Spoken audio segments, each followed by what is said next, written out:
Revisions to the Basel II market risk framework.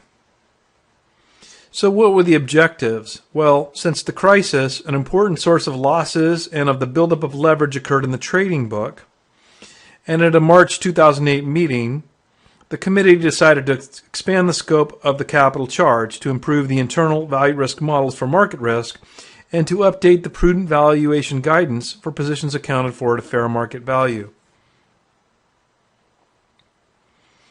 So the market risk, you may recall, has that basic building block approach where the exposures are additive, so there's not a benefit, no recognition of diversification benefit within the building blocks.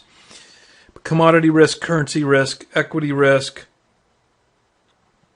and interest rate risk and stock option risk are added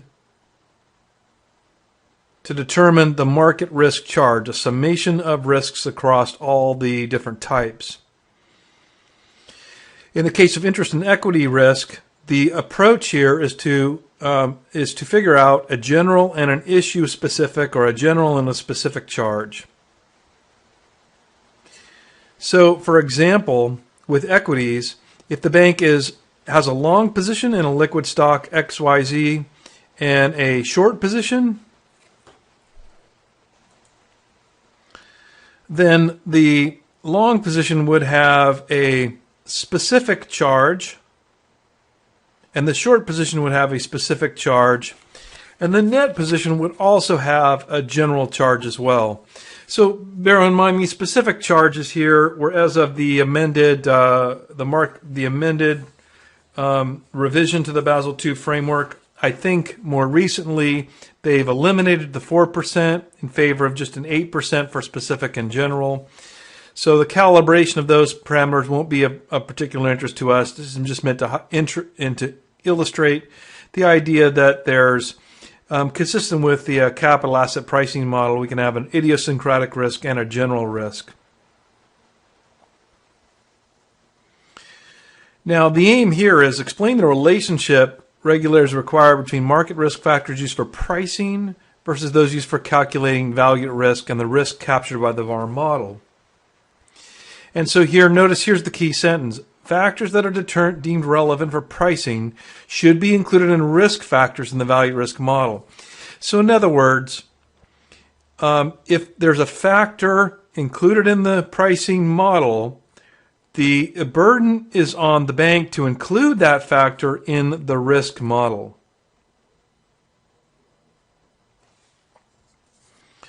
And now moving from that standardized or building block approach to into the internal models or advanced approach to market risk, that's where the bank can utilize its own value at risk model based on meeting certain qualitative and quantitative criteria.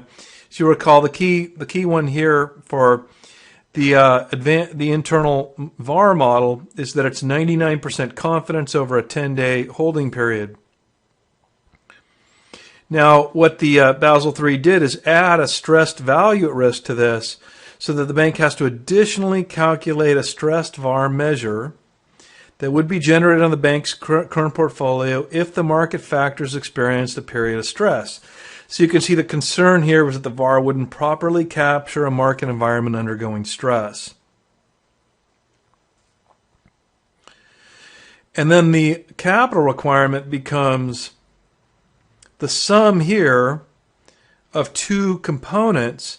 First, the first component, this is the non-stressed portion, the higher of the previous day's VAR and a longer term average, a 60-day average multiplied by a multiplication factor. So that's the first component. And then what they've added on is a stress component with a similar syntax. It's the higher of the latest stressed VAR and an average of the 60-day VAR that precede multiplied by a multiplication factor.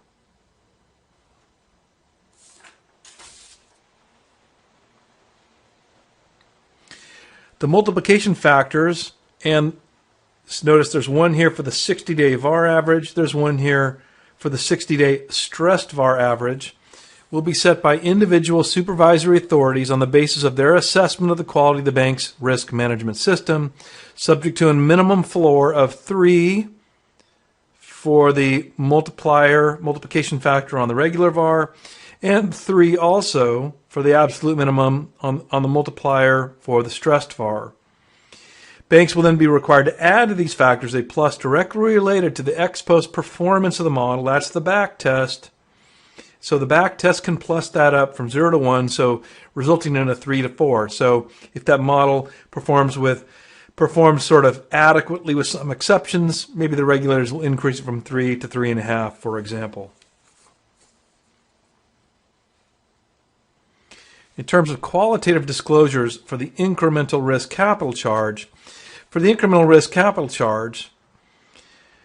included in the disclosure should be 1, the approach used by the bank to determine liquidity horizons, 2, the methodologies used to achieve a capital assessment that's consistent with the required soundness standard, and 3, the approaches used in the valuation of the models.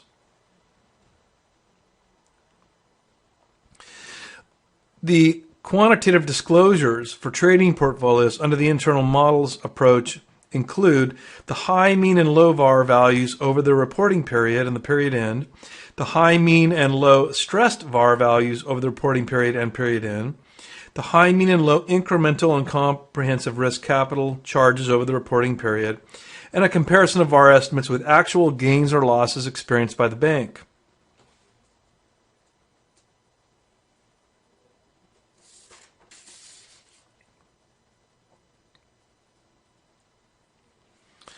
Describe the regulatory guidance on prudent valuation of illiquid position. So this section provides banks with guidance on the prudent valuation for positions that are accounted for at fair value, whether they are trading in the trading book or in the banking book.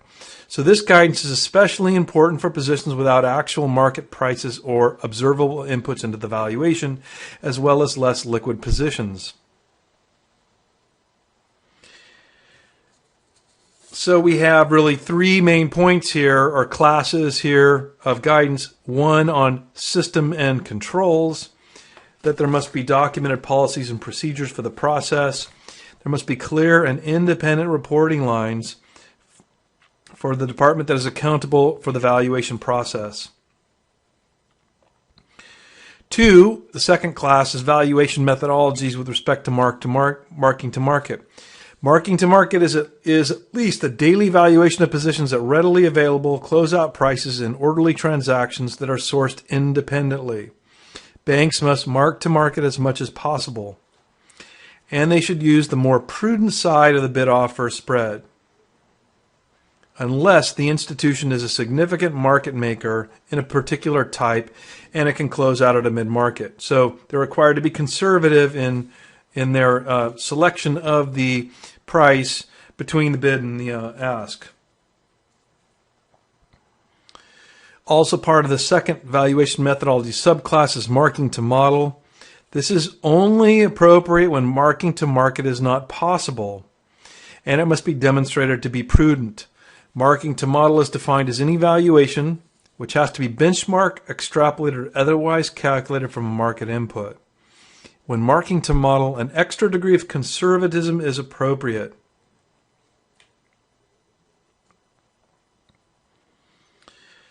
And finally, on the second class of valuation methodologies, independent price verification. This is the process by which market prices or model inputs are regularly verified for accuracy.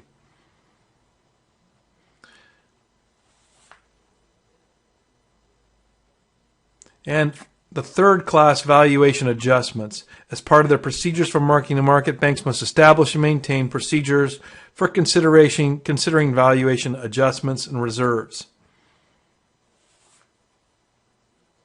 Then there's a list here. The supervisory authorities expect the following valuation adjustments to be formally considered at a minimum: unearned credit spread, closeout costs, operational costs, risks, early termination, investing and funding costs, and future administrative costs, and where appropriate, model risk.